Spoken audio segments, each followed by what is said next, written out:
What's up, everybody? This is B Jizzle the Barber. I'm back with a tutorial for a ball fade. Today I'm going to be using my Masters. Y'all know I love Masters. I'm using my regular wireless T-liners. I also have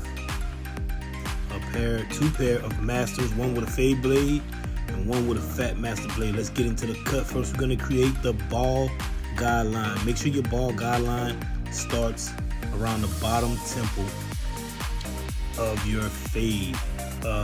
Most of my fades are gonna start at the bottom temple. If it's a drop fade, then of course from the front of the temple, and as you make your guideline around the back side of the head, you want to make sure that you drop underneath the occipital bone. But this is just a standard ball fade. So as you can see, I'm cleaning out my fade area. I'm cleaning the guideline up to where my fading area will be. As you can see, at the top and bottom, top and bottom temple is the spacing where this whole haircut is going to take place. Make sure you commit to your lines also. Make sure your sides are clean before you move on to the next step. If you move on to the next step and the sides are not completely clean, once you go through your next 2 or 3 steps, or even when you get towards the end of the cut, it's not gonna look clean and you're gonna feel like you did something wrong, but you probably didn't. You just didn't clean your areas enough to provide the proper spacing.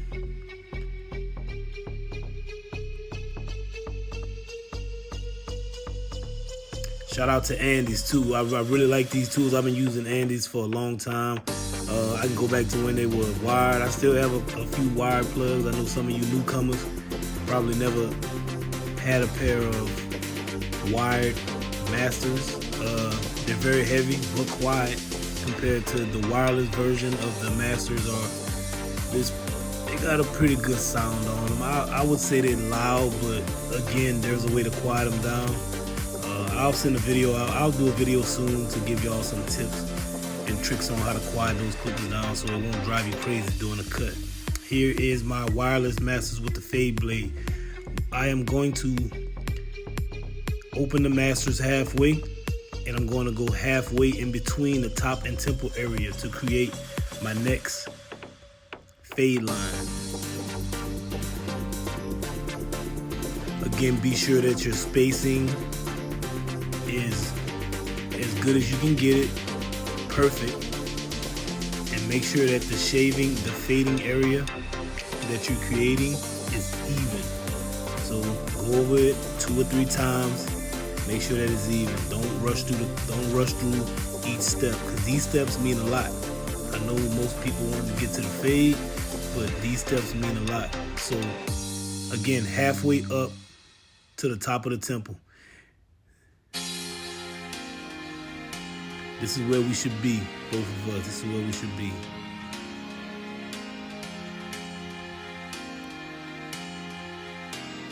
This is where you should be when doing this cut.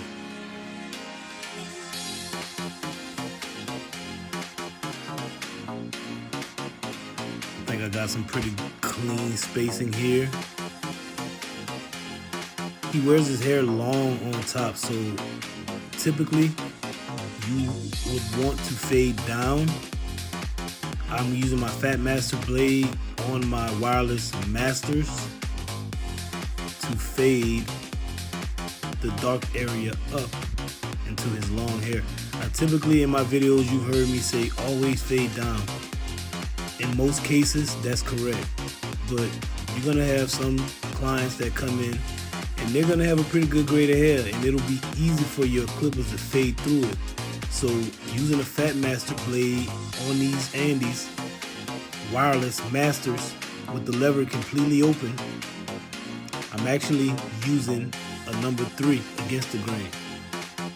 Which against the grain, no matter what length you're using, as far as 1 through 8, if you're going against the grain, you're gonna always lose a ½ an inch. I know some of you guys who've been cutting for a while, you're gonna look at this video and you're gonna question. You might drop a comment and say, nah, that's not true, but I'm more than confident to put my process of fading versus anyone's. It all makes sense.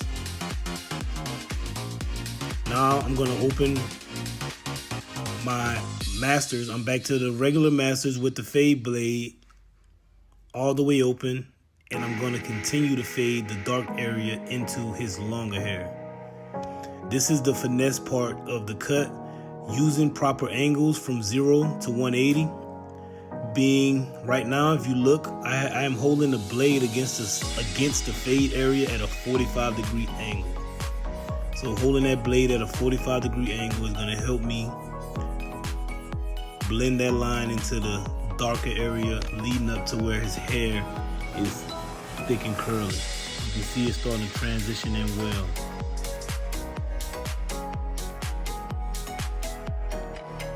So I talk about angles a lot because at a 45-degree angle, it takes off less hair, but at a 0-degree angle, meaning if that blade was laid flat against his head right now, I would be creating a chili bowl line going around his head. So proper angling at certain steps in the cut is very important. Most haircuts are gonna be faded at a 45-degree angle, and all ball lines are going to be faded out at a 0-degree angle. Now I'm closing my lever all the way, laying the clippers down at a 0-degree angle, and I'm gonna start to remove the ball line.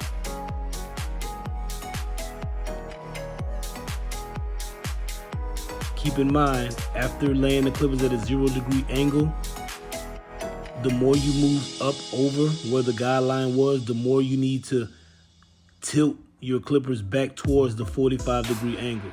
That way, it won't continue to chase the line up the side of the fade area.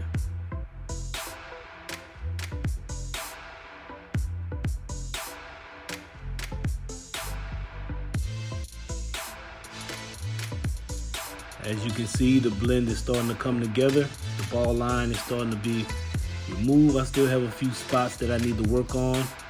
I'm gonna move the lever halfway to close to complete the blend. So I moved up midway in the taper, so I had to open the blade back to a half. Halfway open on a master lever is a 1/2 inch.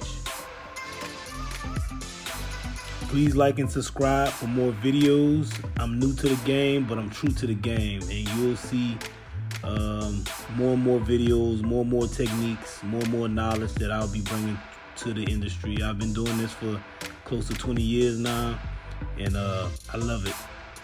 I'm in the back now with the lever down at 0, and I'm with my blade at 0, at the 0-degree angle, continually fading out the ball line. The key here is commit to fading out the ball line, but as you see the ball line disappear, you're going to, like I said, move back up towards the 45 to the 90-degree angle. As you can see, I opened my clippers one lever, then I clicked it to a second lever back to a 1/2, because like I said before, when you move up the side of the fade, you need to open the blade and change the angle of the clipper in order to achieve the blend and not ride the ball line up into the chili bowl effect. Blend's coming together pretty decent. I like what I'm seeing. Like and subscribe to my videos if you're looking for techniques, if you're looking for knowledge and different ways to cut hair. Taking a look at the blend, it looks pretty good. Like and subscribe to my videos, 5-star elite fades. I am B Jizzle the Barber.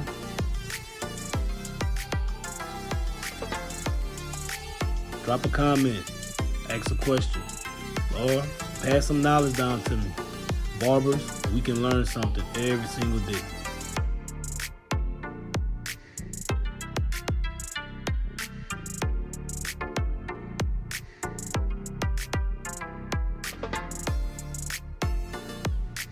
These skeletons are pretty decent. They're pretty sharp. I like them.